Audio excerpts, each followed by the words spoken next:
My dear Holmes, today I walked 14 miles across rough terrain and hardly a twinge from either my leg or my shoulder. The landscape is as handsome as it is reported. I still entertain the hope that I can prevail upon you to join me. I appreciate, of course, that the beauties of nature mean little to you, but I believe you would have found some of the guests at my hotel most intriguing. Moral splendor is on display in the person of the striking Major Schlesinger, a hero of the Boer War, sadly crippled in the defense of Ladysmith, now engaged in charitable work. His nurse is a Miss Calder, whose attentiveness suggests not only that she is his disciple, but also that tenderer feelings may be involved.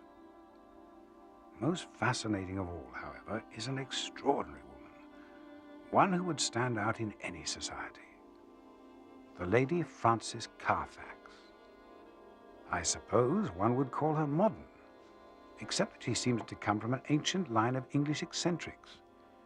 Yesterday, as if to confirm the general opinion of her oddity, she declared that she would sail herself to church across the lake.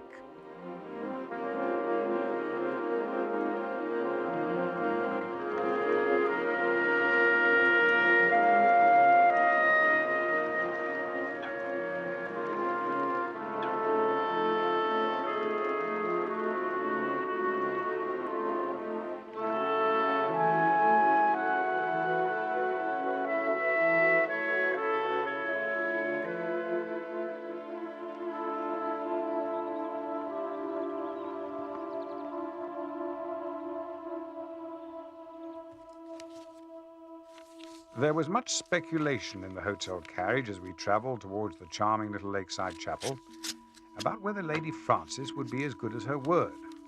And those of us foolish enough to doubt her were soon rebuked by the sight of the skiff moored in the shallows and by the stern gaze of its captain when she greeted us within.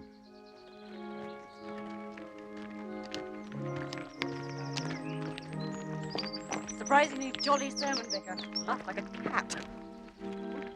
She appears to care not a jot what her fellow guests make of her, and seems quite insensible to the vivid impression she creates wherever she goes.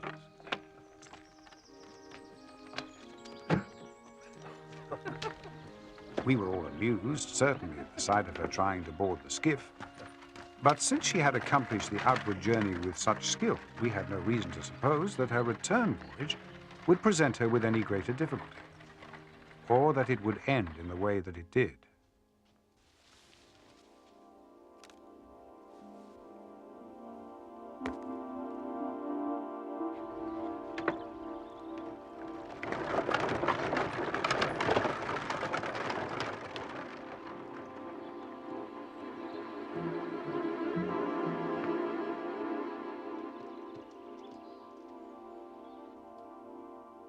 I had decided to walk back across the fell, so I was not amongst those who waited to cheer Lady Frances on her return. I arrived a little later, at exactly the moment when tragedy threatened to strike. Help! Help here!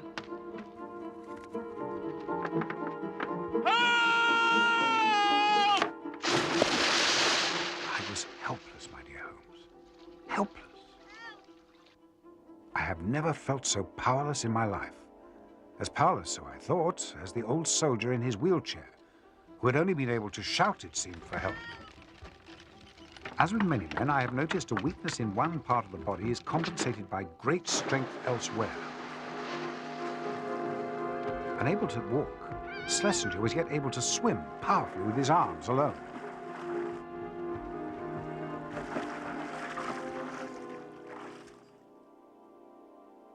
Reinforcements arrived in due course from the hotel, and tragedy was happily averted. Now all parties are recovered, it is reported that the Lady Frances is resentful of her rescue, as if her suffragette principles had been somehow compromised. All agree, at any rate, that Major Schlesinger is the hero of the hour. Miss Calder's attentions are now translated into patent adoration. No doubt further praise will be in order when he lectures on his missionary activities at the hotel tomorrow. He is, by the way, the British representative of the Mission Church of Christ the Healer, whose theatre of works is the high Andes of Peru.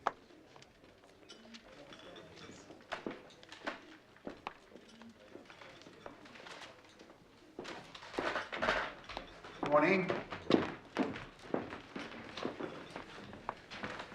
Major Schlesinger is avoiding me. The poor man is embarrassed by his own heroism. Perhaps he now thinks I'm obliged to contribute to his work. Men have such extraordinary weaknesses. Don't you think? Hmm? Oh, hi. Yes, certainly. You do, of course, I agree. Would you care to take a turn by the lake, Doctor?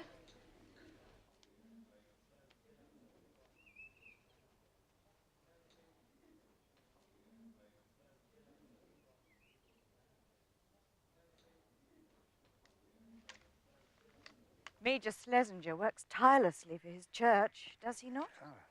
I understand the need for funds is considerable. He's lecturing on his cause tomorrow here in the hotel, hoping to raise some money. He'll do well. The local matronage will happily part with half a guinea each for the company of such a man, albeit in public. Do I shock you? Not at all. I shock my brother. As the Earl of Rufton, I think he feels it is his duty to be shocked. Oh, it's very beautiful here, isn't it? I spent every summer of my childhood here by this lake. It's very beautiful. It is indeed. He's to visit me tomorrow. Who? My brother. That is duty too, of course. Damn him. Damn him!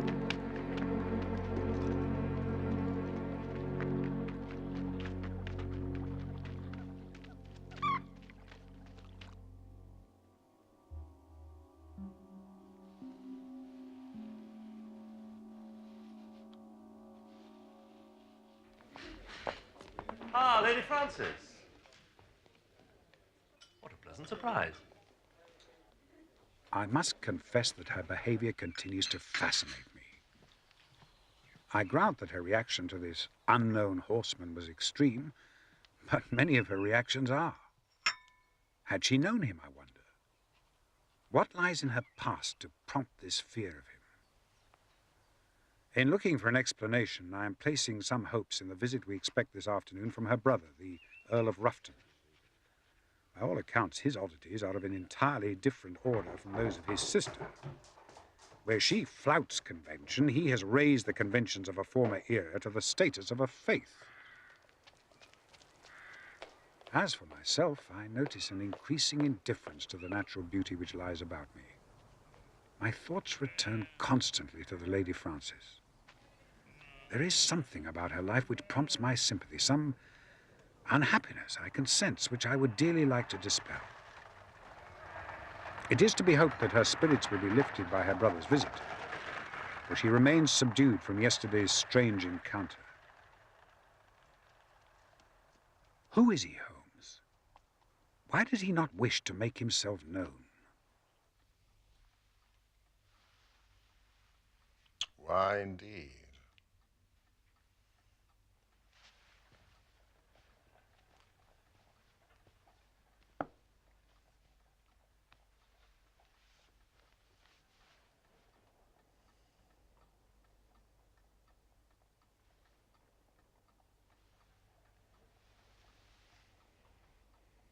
Watson, you're a brick. I came here, Fanny, to see how you were, not to be lectured. It's not a lecture, it's a request. Sounds like a lecture. It's quite simple. I need some money. Just like that. I suppose you've been overdoing it again, haven't you? I do not overdo it, John. If I have ever overspent the wretched allowance you give me, it's because someone has been in need. Oh, yes, your famous heart of gold. Except that it's my money, and there isn't any. You know perfectly well there isn't. The hall's falling to bits. There's a family of owls in the East Wing, and you think... What is it this time? Helping penniless poets in Islington? You only know how to be cruel, don't you? When have you ever cared for what I want? The last 15 years of my life have been wretched. And now, at last, I had the chance to make something of it. Doesn't that have any meaning for you?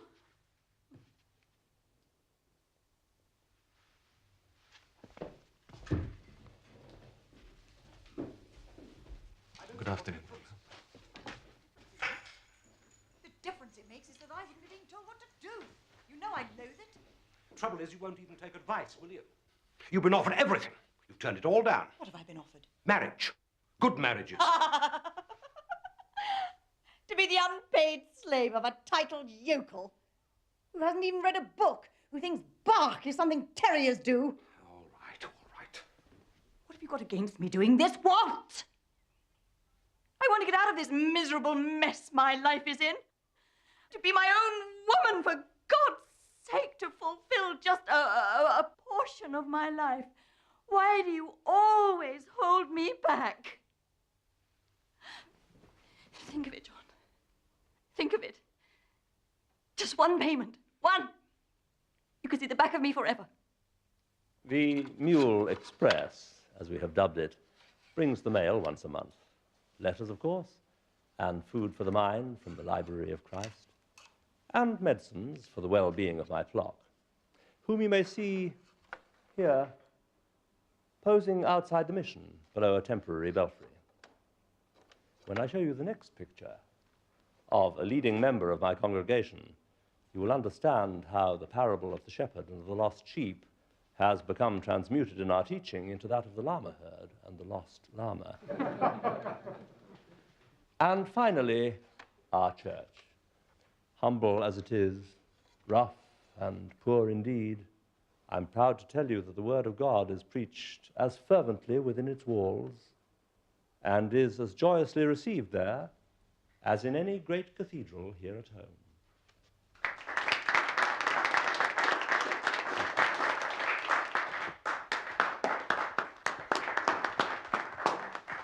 Thank you, as inspiring as I predicted. I regret to say that the rigors of his itinerary press hard upon Major Schlesinger, who will shortly be departing for Whitehaven.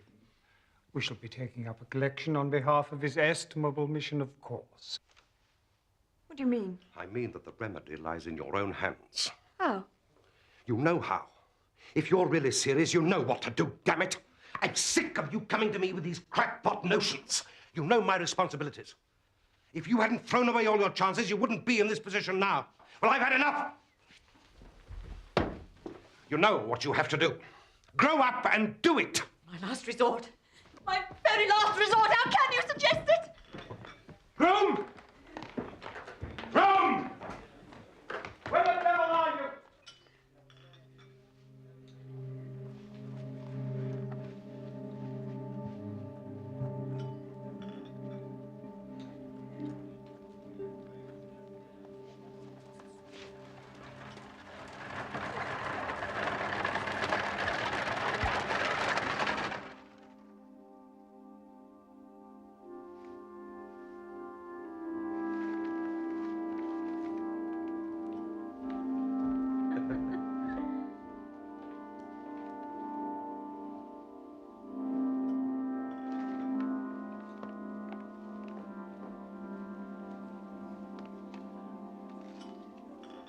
In which room is Mr. Schlesinger's meeting taking place?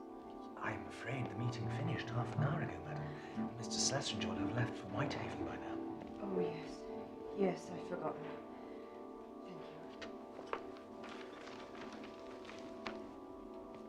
Thank you. Lady Frances.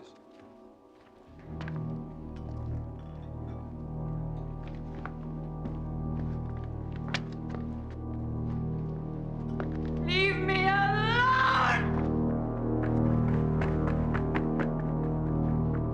Excuse me. You, sir! I've no doubt you will tell me my fears are unfounded, Holmes. But the repeated appearance of this man has cast a shadow over her life which, try as she might, she cannot lift.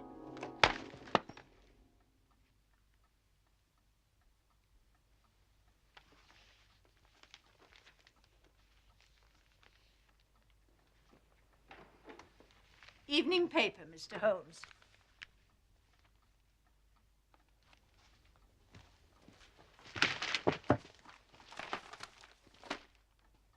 Mrs. Hudson, fetch me a cab!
Cumberland.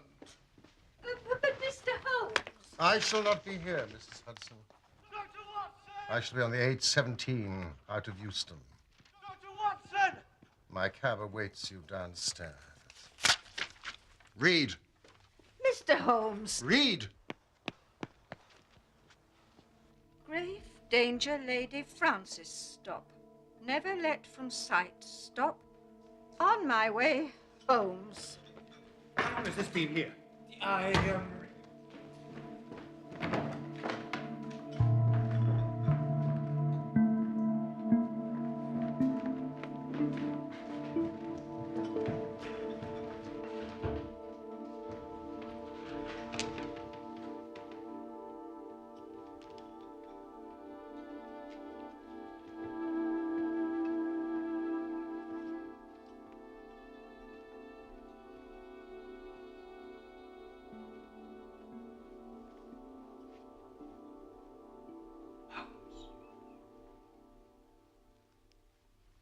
Disappeared, Watson. Disappeared. Did Lady Frances pay her bill? No, sir. Did she order any transport? No, sir. She took none of her luggage. We think not, sir. Where's Mr. Holmes? Nothing yet, Holmes. I'm beginning to fear the worst. I blame myself. I knew I should have pursued that fellow. It is a possibility. What is? Do you not see it is most conspicuous? What? The skiff, Watson, the sailing skiff. It's not here. Precisely.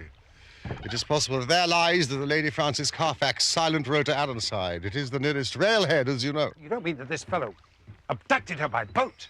Silk. It is one of the three more likely possibilities.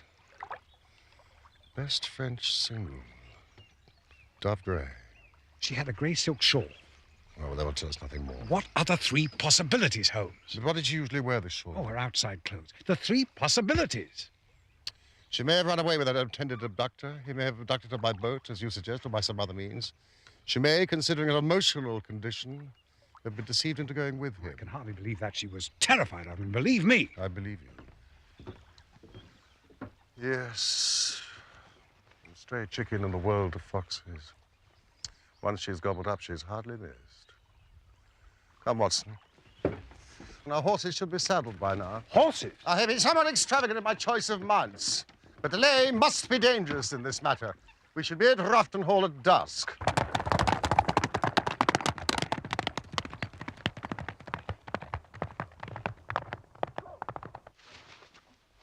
I don't see what possible interest it could have for you, sir. Considerable interest, I assure you. One of the most dangerous classes in the world is the drifting and friendless woman, with no one to protect and guide her. She's the inevitable inciter of crime in others.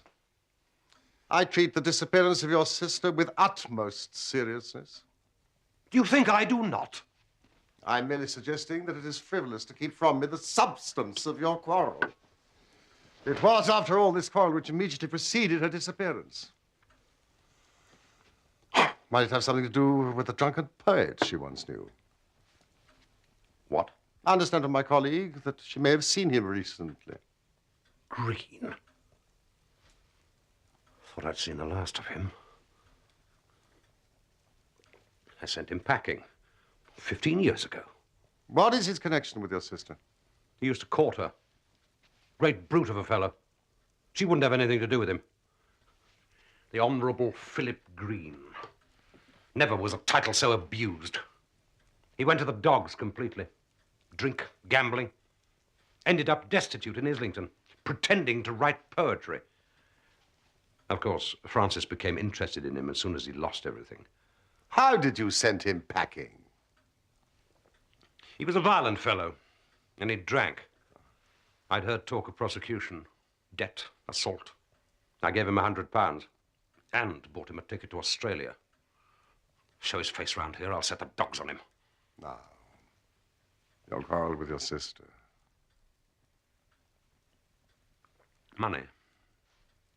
She wanted money. She has none of her own.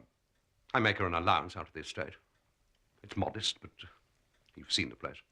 She has no assets herself. Yes. She has. I told her if she wanted money, she could sell this. It's a priceless collection.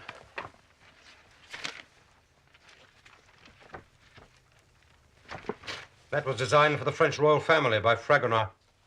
We acquired it all at the Revolution. And now it's hers. What I have is owls. Owls in the East Wing. Want to see the owls? Where does she keep them? Does she travel with them? No. But then where are they kept? My lord, your sister has vanished. How and why, we do not know. But I've reason to believe that she is in the gravest danger. Were we to know the whereabouts of the jewelry, we might have some chance of saving her. The Oxford and Lombard Maritime Bank in Pall Mall. Thank you.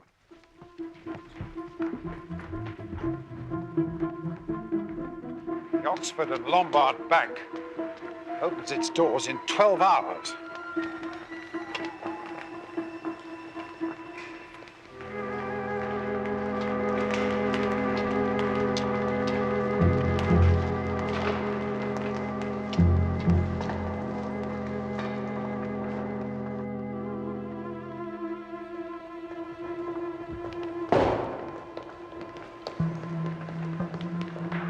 She may already have come and gone.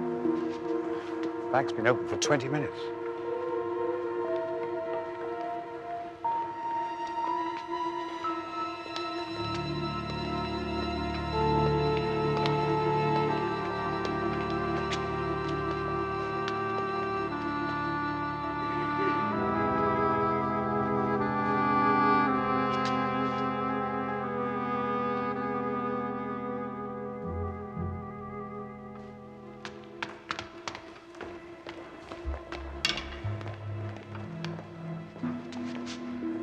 Quite blind, Holmes. I had the evidence in the palm of my hand. If anything's happened, Calm I shall yourself, never my dear forget friend. this. Holmes, look.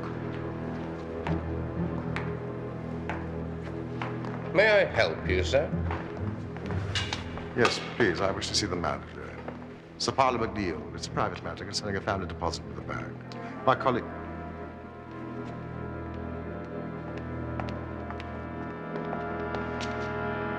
Watson! You, sir. Aye, sir? You, sir. What have you done with the Lady Frances Carfax? I insist upon an answer.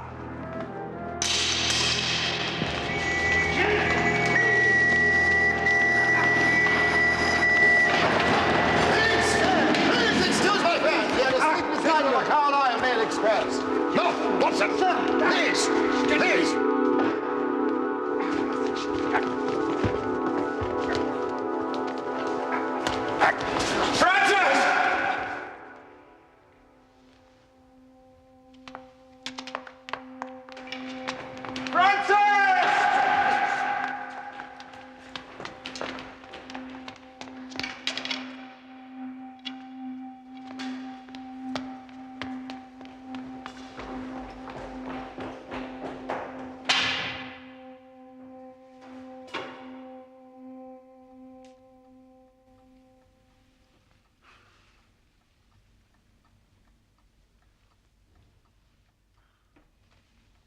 I blame myself.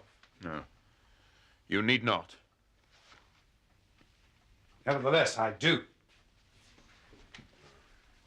We all bear equal blame. She's disappeared again, and that is that. It is pointless to dwell on it. Our task now is to find her. Mr. Green, let us go back to that moment by the lake yesterday morning. I was out riding in the dawn, and I saw the skiff sailing across the lake toward Ironside. And you realized that it was the Lady Frances? Yes. Was she alone? Yes. Please continue. I managed to board the same train. I begged her to speak to me. I told her how I'd traveled the world and had become a very rich man. I told her that I'd never stopped loving her, and that she could have whatever she wanted. I can see her now. She sat, saying nothing, smiling like a sphinx. No, she said. She wanted to go her own way. When we got to London, I followed her as best I could, but she seemed determined to be rid of me. I lost her somewhere near Southwark Bridge. Sherlock? Ah, that is most interesting. Why? I'm reliably informed that his usual haunts are west of Westminster. Whose haunts? How did you come to be at the bank? I reasoned that she would be needing money while she was in London, and I know the address of the family bank well enough. I had the wild idea of enlisting the manager's help. Do you know where she is, Mr. Holmes?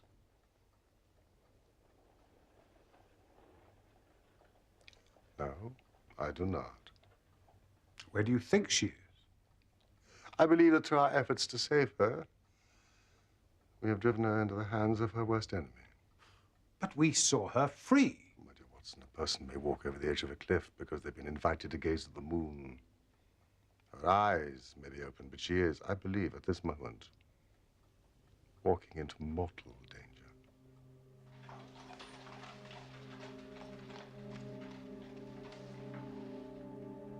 Schlesinger. Mr. Schlesinger? This last week, I have sought to acquaint myself with the world of apostolic missions. I have also made a search of the records at Scotland Yard. Schlesinger is also known as the Reverend Joseph Covington, Amos Callow, the Dean of Maseru, and Edmund, the Bishop of Lima. His real name, in fact, is Peters. He's a confidence trickster, known at Scotland Yard with the uninspired logic of that place as Holy Peters. What is not just suspected, but incontrovertible nonetheless, is that he is a murderer. Peters' speciality is the beguiling of single women with private means by playing on their religious and charitable feelings. Helena Rosenblum had been engaged in charitable work for 10 years when she met Schlesinger. He inspired her to devote her energies to a new mission in the Andes. Miss Rosenblum changed her will, said goodbye to her former life, and boarded the SS Almeria at Glasgow, bound for South America. She was lost overboard the first night at sea. The SS Almeria docked at Liverpool for the family to retrieve her effects. Schlesinger also disembarked. He went aground to the Lake District, where he met his next intended victim, the Lady Frances Carfax.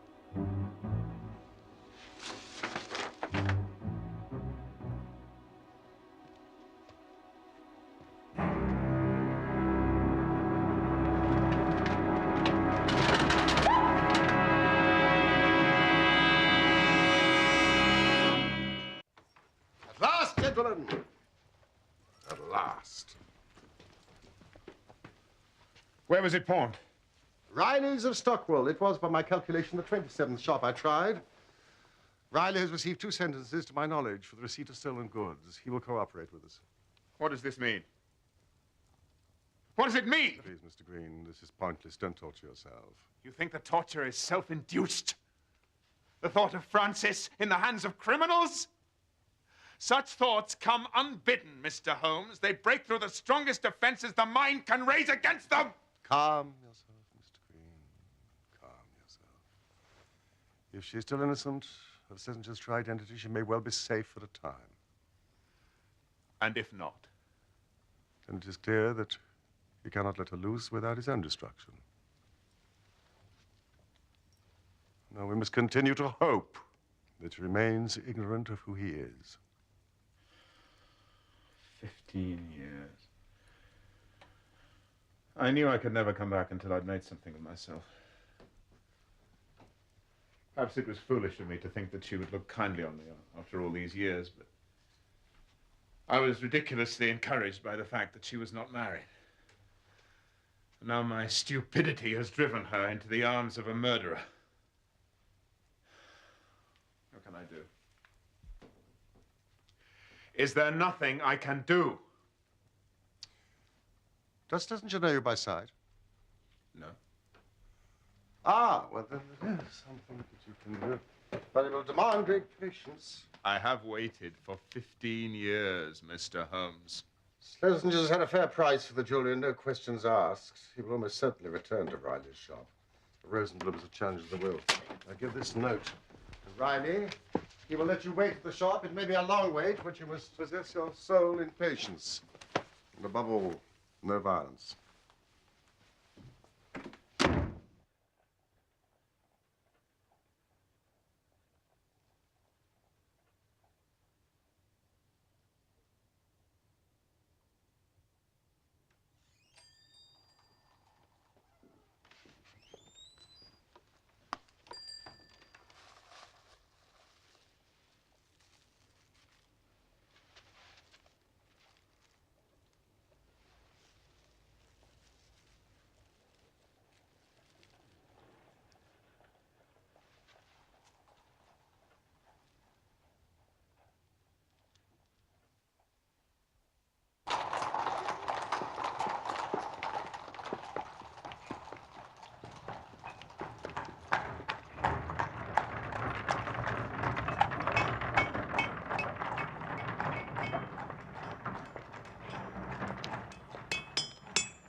It's late. Well, it should have been there before now. I dare say it took longer, being out of the ordinary. The address, dear, remind me. Yes, sir, can I help? Argyle Street. I'm looking for Argyle Street. There's a post office round the corner. Try there.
Mr. Green, we can do nothing without a warrant. This is intolerable. Until we have some wretched signature on a piece of paper, we can do nothing. Meanwhile, these fiends can do with her what they will. Are you certain that you told me every detail? Every detail, I promise. Then take this note to Scotland Yard. They will understand the urgency of it. And I'm to wait there for the warrant. You will not get it today. What? Some delay is inevitable. A magistrate must be found. The process of the law can be encouraged, but not goaded. Tomorrow may be too late, for God's sake. Mr. Green, everything that can be done will be done. Go! Tomorrow may indeed be too late. I'm well aware of it. Arm yourself, Watson. We are, as usual, the irregulars and must take our luck together, as we have occasionally done in the past.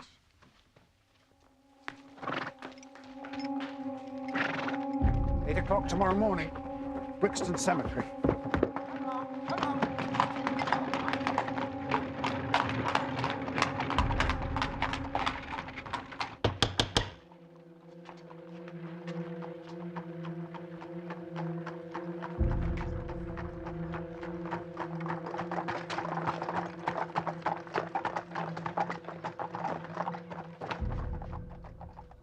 I fancy that you've been misdirected, sir.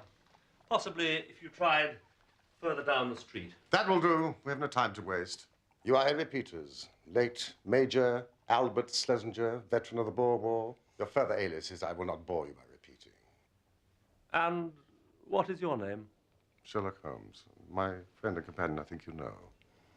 The house will shortly be under police observation until a warrant is prepared authorizing a search of the premises. Your name does not frighten me, Mr. Holmes. I have nothing to hide. What is your business? I'm looking for the Lady Frances Carfax. I'm delighted to hear it. If anyone can find her, I imagine you can. Perhaps you'd be so good as to tell me when you do. I've a note against her for nearly £100, and nothing to show for it but a couple of trumpery pendants that the dealer would hardly look at. The woman's a leech. How dare you, sir? You imposed upon us as a man crippled in a military action. You are a fraud. Oh, it may not have been a military action to satisfy your standards of slaughter, Doctor, but it was enough for me. I salute your powers of improvisation, sir, and your effrontery, but it will not do. Oh, I'm perfectly serious. You find her, and I'm your debtor. I mean to go through this house until I do. You have a warrant? This will serve until a better one comes. Why, you're a common burglar. And my friend is a dangerous ruffian. Together we mean to go through your house. I'm in no position to stop you. Search where you will. I have nothing to hide. Where is the coffin that you had brought into this house? That is none of your business. I repeat, where? Is it not enough that you force your way into my home? That you threaten me at gunpoint? Must you also now invade the peace of the dead? Where? I shall not tell you. Hold him here, Watson.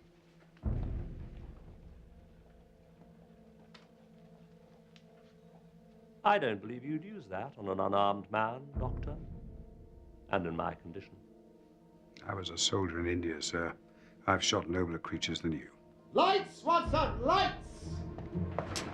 I could have smelled formaldehyde and astringent.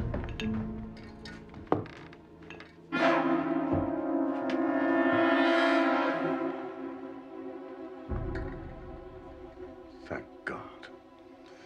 It's not her.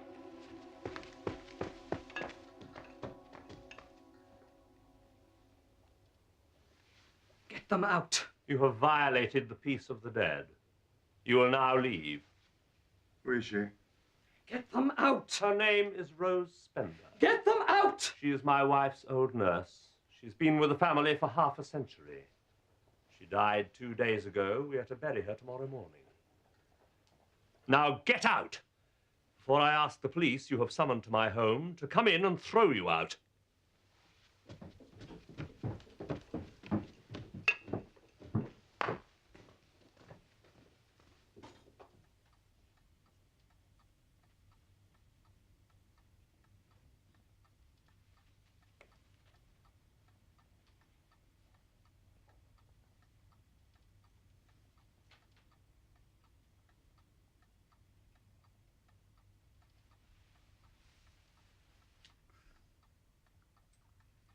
I've been considering the problem, Holmes.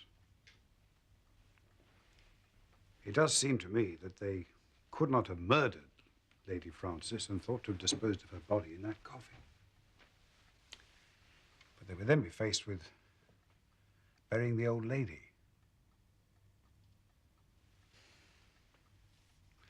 It may be that this burial has no connection with Lady Frances's disappearance after all. I mean, she was, as you know, the most unpredictable creature. It may be that she had second thoughts about Schlesinger. She may even have had some inkling of the kind of man we believe him to be and removed herself from the house. He was, after all, happy to let us search it. What do you think?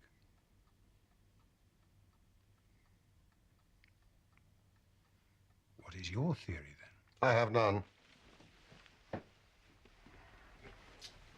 There are insufficient facts to construct a theory.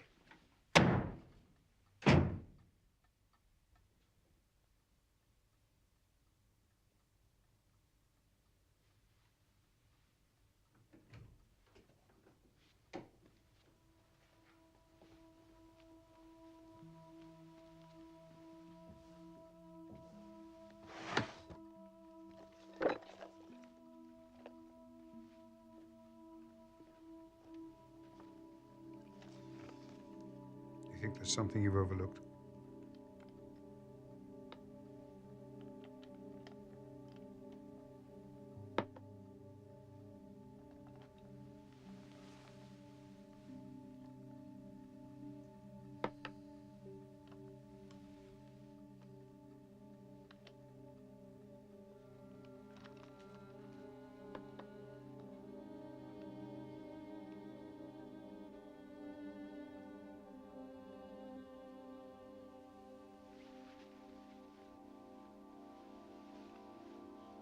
It's late. Well, it should have been there before now. Dare say it took longer being out of the ordinary.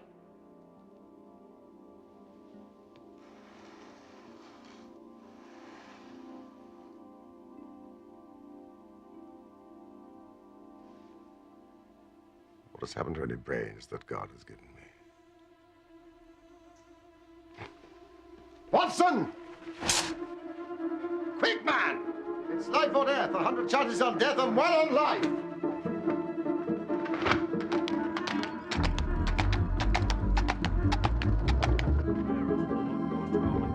O God most mighty, O holy, O merciful Saviour, thou most worthy Judge eternal, suffer us not, at our last hour, for any pains of death,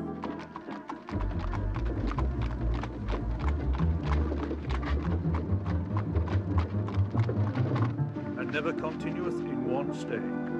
In the midst of life we are in death. Of whom may we seek for succor, but of thee, O Lord, who for our sins art justly displeased. Yet, O Lord God, most holy, forasmuch as it hath pleased Almighty God of his great mercy to take unto himself the soul of our dear sister here departed, we therefore commit her body to the ground.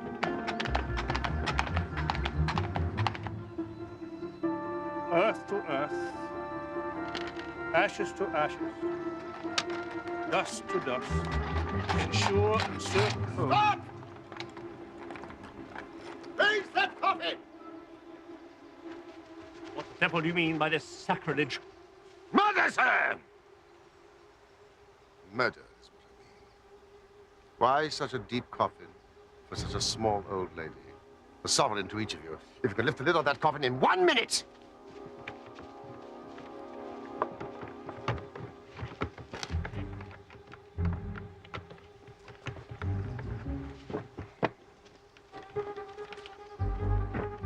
Watson!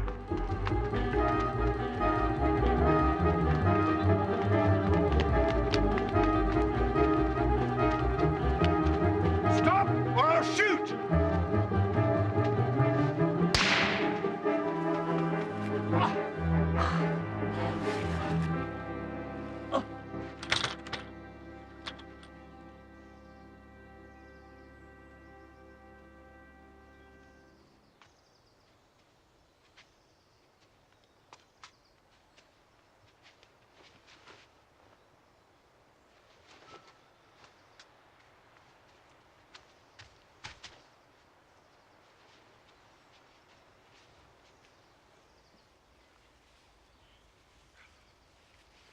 Chloroform. She's known literally the terrors of the grave. God knows what this will have done to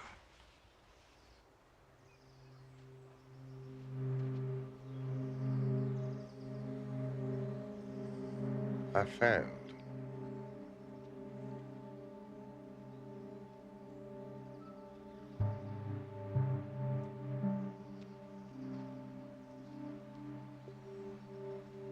I have brought her back here to the country of her childhood, which is one of the most beautiful on this planet. There has been a great improvement as a result.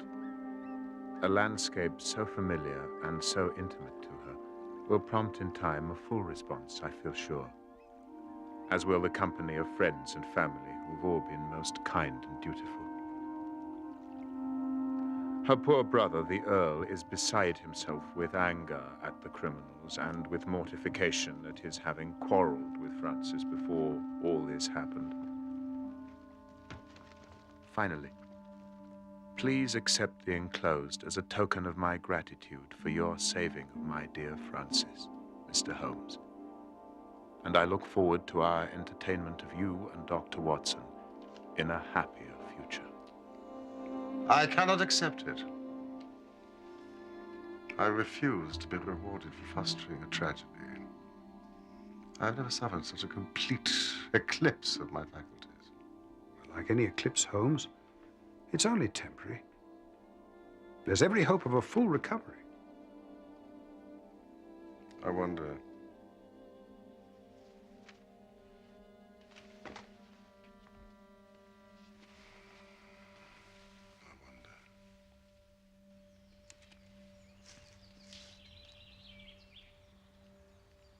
Francis?